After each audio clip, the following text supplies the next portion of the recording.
بسم الله الرحمن الرحيم الحمد لله رب العالمين الصلاة والسلام على رسول الله صلى الله عليه وسلم እና የተከበራችሁ ነብያችን አለይሂ ሰላቱ ወሰላም ዑስማኔ ናቸው ሐዲሱን የዘገቡት። እንግዲህ ዑስማኔ ታውቃላችሁ ዙኑረይን ይባላሉ። የሁለት ብርሃናማዎች ባልተቤት የተባሉ ዑስማኑል ገኒያ ሀብታሙ ዑስማን።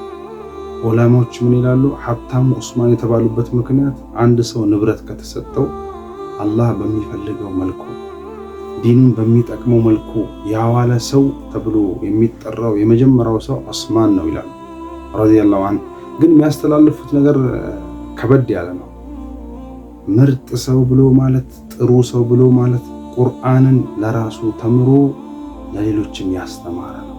ቁርአን የሚለው ደግሞ ውስጡ ላይ ምን ይይዛል? ዑለሞች ዒልምንም ጭምር እውቀት፣ የእውቀት ባለቤት ሆኖ ሌሎችን እውቀት እንዲኖራቸው ልፋት የሚያደርግ የአላህ ባሪያ ምርጥ ነው። ሰዎችም ዘንድ አላህም ዘንድ የተከበረ ሊሆን የሚገባው ይህ ሰው ነው ማለታቸው ነው ነቢያችን አለይሂ ሰላቱ ወሰላም። እና ስለ ዒልም ያው ሰይድና ዓሊይም የተናገሩት ንግግር አለ። ሁለትን ዒልም አንድም ይሁን ያሳወቀኝን የአላህ ባሪያ ወይም ዓሊም ለዛ ሰው እኔ ባሪያ ሆናለሁ ብለዋል። ይሄ ማለት ምን ማለት ነው? ባሪያ ከሆነ ከፈለገ ይሽጠኝ ማለታቸው። ሱብሃንአላህ ነቢያችን አለይሂ ሰላቱ ወሰላም አና መዲነቱል ዒልም ብለዋል። እኔ የዒልም የእውቀት ከተማ ነኝ አሉ። ወዓሊይ ባቡሃ፣ ዓሊይ ደግሞ መግቢያው በር ነው ብለዋል ነቢያችን አለይሂ ሰላቱ ወሰላም። እና ነቢዩ ለእውቀት የሰጡትን ቦታ ያመላክታል። አላህ እውቀት ከሚፈልጉት ያደርጋል። እና አንድ ሰው እውቀት መፈለግ እንዳለበትም በሌላ ሐዲስ ነቢያችን ምን ይላሉ?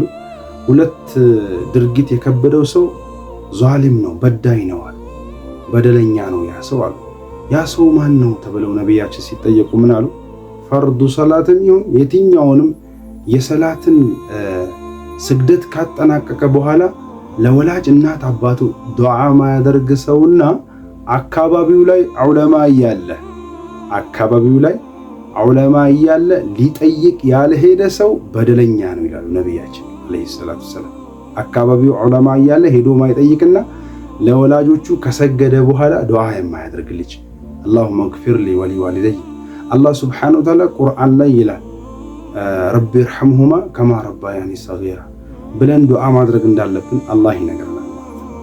አላህ ሆይ መሐርታን ስጣቸው፣ እዘንላቸው፣ ልጅ ሁኚ ለኔ ያዝኑልኝ ነበርና ብላችሁ ዱዓ አድርጉላቸው ይላል። እና አላህ እዚህ ጋር ለወላጆችም ለዒልምም ለዓሊምም የሰጠውን ቦታ ያሳያል ማለት ነው። እና ዑለማዎች ራሳቸው ትልቅ ቦታ ለዒልም እንደሰጡ ብዙ አካቢሮች ነግረውናል። ለምሳሌ ኢማም አቡ ሐኒፋ አላህ ረሕመቱን ያወርድባቸውና ሐነፊ መዝሐብ እንደምናውቀው ማለት ነው። አቡ ሐኒፋ ጃሂል እንደምናውቀው ከባድ ጥያቄ ነው የሚጠይቀው። አንድ ጃሂል መጥቶ ጥያቄ ጠየቃቸው። ያ ኢማም፣ አንቱ ትልቁ ኢማም ሆይ፣ የከተማችን ቃዲ ሆይ፣ ውሻ ወጣት የሚሆነው መቼ ነው ብሎ ጠየቃቸው። ውሻ የወጣትነት ጊዜው መቼ ነው ብሎ በጠየቃቸው ሰዓት እጅግ በጣም ተገረሙ። እንግዲህ ጃሂል የሚጠይቀው ጥያቄ ከባድ ነው ይላሉ ዑለሞች ማለት ነው። እነ ኢማሙ ገዛሊ ምን ይላሉ? ጃሂል ከተናገረ መልስ እንዳሰጥ ይላል። ይሄ ማለት ምን ማለት ነው? ቀጥተኛ አንተ ጋር ያለ የእውቀት ዘርፍ ከሆነ በደንብ አስረዳው፣ ካልሆነ ግን የሚያመጣው ነገር ከባድ ስለሆነ በዝምታ አለፈው ማለታቸው ነው። አለይሂ ረሕመቱላህ የአላህ ዝነት በእነሱ ላይ ሆነና እና የውሻ የወጣትነት ጊዜው መቼ ነው ሲላቸው ትንሽ ጠብቀኝ ብለውት ባሉበት ይቀመጣሉ። ተመልከቱ። አሁን እኔ ከዚህ ውስጥ መናገር የፈለኩት ነገር አለ። ነቢዩ ሰለላሁ ዐለይሂ ወሰለም ምን ብለዋል? ለአቢ ኡበይዳ ረዲየላሁ ዐንሁ አላህ ይወደዳቸውና አሚኑ ሃዚሂል ኡማ ያሉት ከዚህ ኡመት ውስጥ ታማኙ ሰው አቢ ኡበይዳ ነው ብለው ነቢዩ ምስክርነት የሰጡት ሰሃባ ነው። ምን ብለዋል? አንድ የኔ ኡመት እኮ ወደ እናንተ እኔ ካለፍኩ በኋላ ሲመጣ ለጥያቄ እናንተ ጋር ሲመጣ አህለን እንኳን ደህና መጣ፣ ወሲየቲ ረሱሉላህ የነቢዩ አደራ እያላችሁ ተቀበሉ ብለዋል። ይህንን ያሟሉ ዑለሞች ናቸው እነዚህ አሁን የምጠቅሳቸው ዑለሞች ማለት ነው። ያ ሰውዬ የውሻን የወጣትነት ዘመን መቼ ነው ብሎ ሲጠይቃቸው የነሱ አቀባበል ምን ነበር? አህለን እንኳን ደህና መጣ የነብዩ አደራ ብለው መጀመሪያ ተቀብለውት ነበር። ጥያቄው ግን ከባድ የውሻ የወጣትነት ዘመኑ መቼ ነው ብሎ ሲላቸው ኢማም አቡ ሐኒፋ ባሉበት ነበር የተቀመጡ። ትልቅ ዑለማ ናቸው ታውቃላችሁ። ባሉበት ተቀመጡ። ትንሽ ጊዜ ጠብቀኝና እመለስልሃለሁ አሉ። ለአንድ ተራ ባሪያ የሰጡትን ቦታ ተመልከቱ። እና ያ ሰው ሄደ። ግን ፊት ለፊት ላይ ደግሞ አንድ የኢስቲንጃ ቤት የሚያጸዳ ሰው አለ። መጸዳጃ ቤት ማለት ነው። እያጸዳ ኢማም አቡ ሐኒፋን የከተማው ቃዲ ዑለማ መሆናቸውን ያቅ ነበር። ያ ሰው ማለት ተክዘው መቀመጣቸውን ሲያቅ ካለበት ቦታ ቀጥ ብሎ ይመጣል ኢማም አቡ ሐኒፋ ጋር አላህ ይወደዳቸውና እና ይመጣና ያ ኢማም ምን ሆናችሁ ነው? ምን ነክቷችሁ ነው አዝናችሁ ቁጭ ያላችሁት ይላቸው። እና ያኔ እሳቸው ምን ይላሉ? አይ አንድ የአላህ ባሪያ አንድ ጥያቄ ጠየቀኝ፣ ለሱ ጥያቄ በማሰብ ተያይዣለሁ አሉ እሳቸው። ይሄ ደግሞ መጸዳጃ ቤት የሚያጸዳው ሰው እኔ ነግራችሁኝ ለዚህ ነገር መፍትሄ እኔ ጋር ሊኖር ይችላል ትላላችሁ ብሎ ጠየቃቸው። ከዛ እሳቸው ምን አሉ? አዎ መፍትሄ ይኑር አይኑር አላህ ነው የሚያውቀው፣ ነገር ግን የጠየቀኝን ጥያቄ መንገር እችላለሁ ማካፈል እችላለሁ ብለው ሰውየው የውሻን የወጣትነት ክፍለ ጊዜ ነው የወጣትነቱን ዘመን የጠየቀኝ መቼ ነው ወጣት የሚሆነው ውሻ ብሎ ሲሉ እሳቸው ሽንት ቤት የሚያጸዳው ሰውዬ ምን አለ? ይሄማ ቀላል እኮ ነው ኢማም፣ ይሄ በጣም ቀላል እኮ ነው ብሎ ሲላቸው ብድግ አሉ። ይርሐመከላህ አላህ ይዘንልህና እንደዛ ከሆነ ነገረኛ ብሎ ከተቀመጡበት ብድግ አሉ ኢማም አቡ ሐኒፋ። ውሻ ገና እንደተወለደ በእግሩ እየሄደ አይጸዳዳም አላቸው። እንደተወለደ እግሩን ባለበት አራቱንም እግሩ ባቆመበት ነው የሚጸዳዳው። ትንሽ ግን ውሻ መራመድ ከጀመረ መቼም ቢሆን አራት እግሩ መሬት ላይ ባለበት አይጸዳዳም አላቸው። ይህ ማለት ምን ማለት ነው? የውሻ የወጣትነት ክፍለ ጊዜው ከኋላ በኩል ያለችውን አንድ እግሩን ብድግ አድርጎ መሽናት ከጀመረ የወጣትነት ክፍለ ጊዜው ነው አላቸው። ኢማሙ አቡ ሐኒፋ በጣም ተደሰቱና ግንባሩን ሳሙ፣ ፊቱን ሳሙ። አላህ ይዘንልህ፣ ከተጨነክበት ማህጥ አላህ ያውጣ፣ ከትልቅ ጭንቀት ነው ያወጣኸኝ ብለው ግንባሩን ስመው ዱዓ አድርገውለት ሄዱ። ለዛ መጸዳጃ ቤት ለሚያጸዳ ሰው ተመልከቱ እንግዲህ ለኢልም ያላቸው ቦታ። ከዛ በኋላስ ያንን ወጣት አፈላለጉና ያ መጸዳጃ ቤት የሚያጸዳው ሰው የሰጣቸው መልስ መለሱለት ማለት ነው። ሱብሃንአላህ ትልቅ ዑለማ ትልቅ ቃዲ ማለት ነው። ሰዎች የነበራቸው መከባበር ቦታ ለኛ ያስተምረናል ለኛ። እና ከዕለታት አንድ ቀን ኢማሙ አቡ ሐኒፋ ትላልቅ አጅል አካቢሮችን እያስቀሩ አንድ ሀገርን መክፈት የሚችሉ ዑለሞችን ማለት በማስቀራት ላይ ሳሉ ያ መጸዳጃ ቤት የሚያጸዳው ተራ ሰው ከበር በኩል እልፍ ሲል ኢማሙ አቡ ሐኒፋ ከሚያስቀሩበት ከተቀመጡበት ሚንበር ብድግ ብለው ይቆማሉ። የዛኔ ደረሶቻቸው ገረማቸውና ምን ነካችሁ ያ ኢማም ምን ገጠማችሁ ብለው ጠየቋቸው።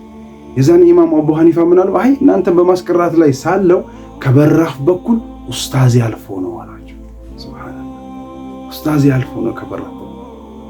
አንዲትን መልስ ስለመለሰላቸው አንዲት መልስ በተጨነቁበት ያችን መልስ የውሻን የወጣትነት ክፍለ ዘመን ስለነገራቸው ብቻ ኡስታዝ ያልፎ ነው። ተመልከቱ ዛሬ ስንት ነገሮችን እንድናቅ ያደረጉ ዑለሞች የህይወት መርህ ምንድነው፣ አቂዳችን እንዴት ይሁን፣ ሱና እንዴት ነው፣ ፈርድ እንዴት ነው ብለው ያስተማሩን ዑለሞቻችንን ምን ያህል ነው የምናከብራቸው? ለነሱ ያለን ኢህቲራም ምን ያህል ነው? ተዋዕዷችን መተናነሳችን እንዴት ነው ከነሱ ጋር? በል እንዲሁም ከነሱ ጋር ሂስድ ተያይዘናል። ክብርን ነፍገናቸዋል። ነቢያችን አለይሂ ሰላቱ ወሰላም አልዑለማ ወረሰቱል አንቢያ ብለው ዑለማ የአንቢያ ወራሽ ናቸው ብለዋል። አላህ ፈኢን ተናዛዕቱ ቢሸይኡን ፈሩዱ ኢለላሂ ወረሱሉሁ። ዑለማ ሲፈስር ምን ይላል? ፈሩዱ ኢለላህ የሚለው ወደ አላህ አስጠጉ የሚለው ወደ ቁርአን ነው። ቁርአን ውስጥ አላህ ያልገለጸልን ቃላት የለም። ግን ወረሱሉሁ ወደ መልእክተኛው የሚለው ደግሞ ዑለማ ነው።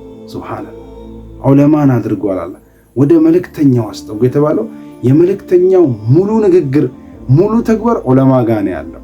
አላሁ አክበር። ይሄ ኢማሙ አቡ ሐኒፋ ትልቅ ነጥብ ጥለው ነው ያለፉት ለኛ ማለት ነው። ምንማርበት አላህ ያድርገን። ብድግ ብለው የቆሙት ለምን እንደሆነ ሲጠይቁ ደረሶቻቸው ምን አሉ? ድንገት እናንተ በማስቀራት ላይ ሳለው ኡስታዝ ያልፎ ነው አሉ።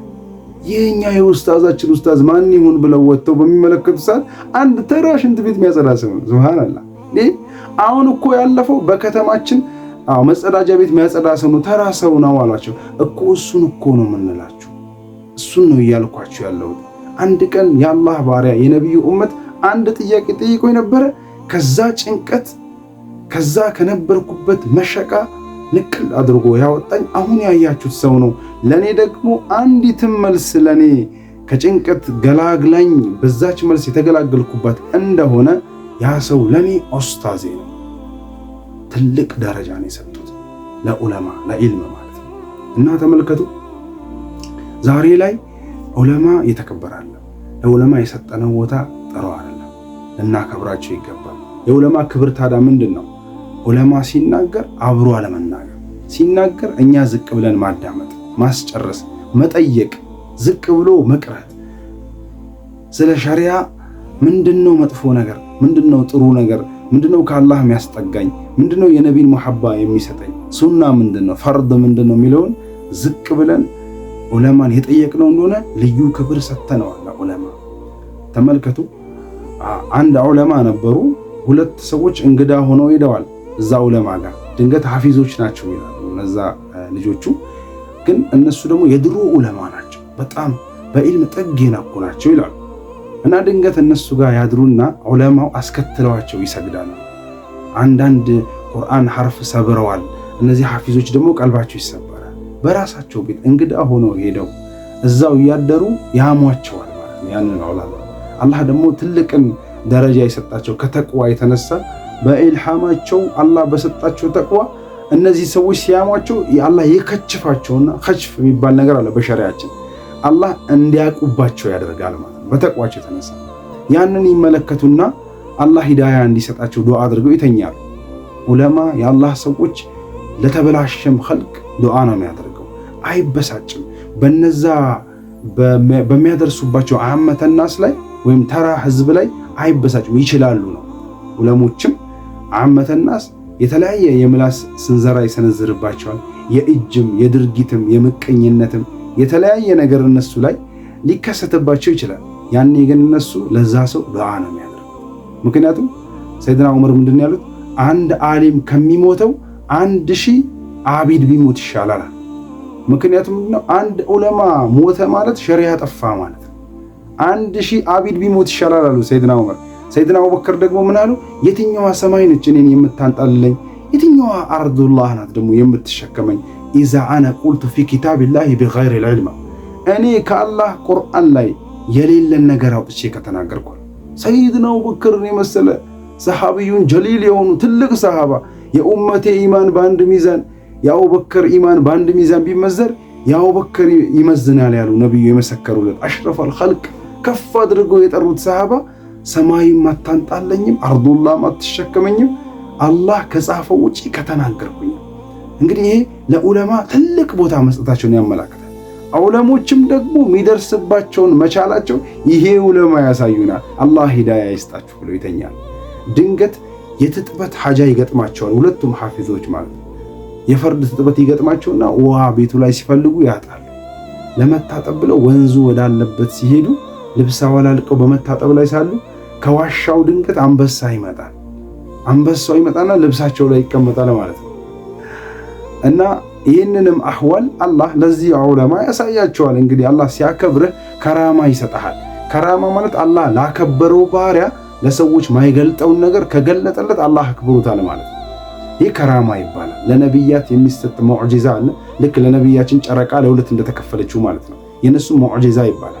እና ይህንን ያሉበትን አህዋል ይመለከቱና እንግዶቼ ችግር ላይ ናቸው፣ ስቃይ ላይ ናቸው ብለው ወጥተው ሲሄዱ አንበሳው ልብሳቸው ላይ ተቀምጧል። እንደው ሰዎች ተናጋሪዎች ምን ይላሉ? የሰይድና አብዱላህ ኢብኑ ዑመርን ሱና ነው ሀይ ያደረጉት ይላሉ።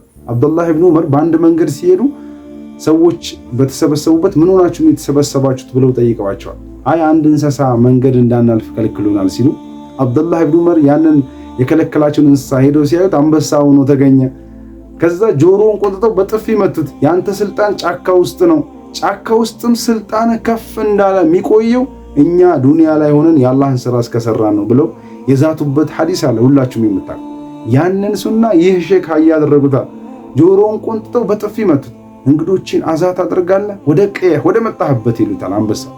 እነዚህ ሐፊዞች ያውኑ ይደነግጣሉ።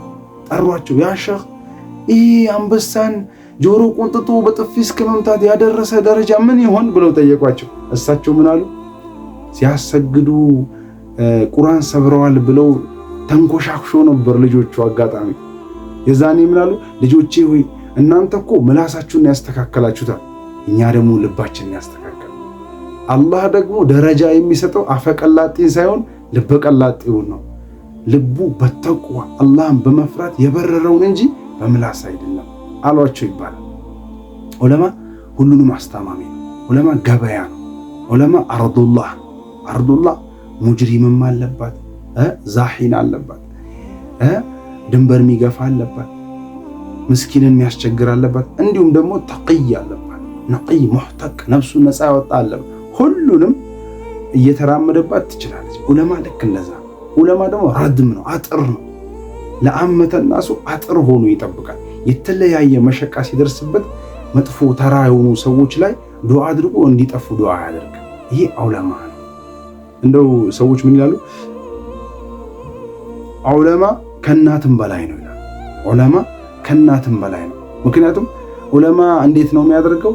እናት ልጇን ከወለደች በኋላ አይኑን እንዲከፍት ደግሞ የሚያደርጉት ዑለሞች ናቸው። አይኑ ከተከፈተ በኋላ ልቡ ላይ የአላህ ትልቅነት እንዲገባም ሰበብ የሚሆኑት ዑለሞች ናቸው።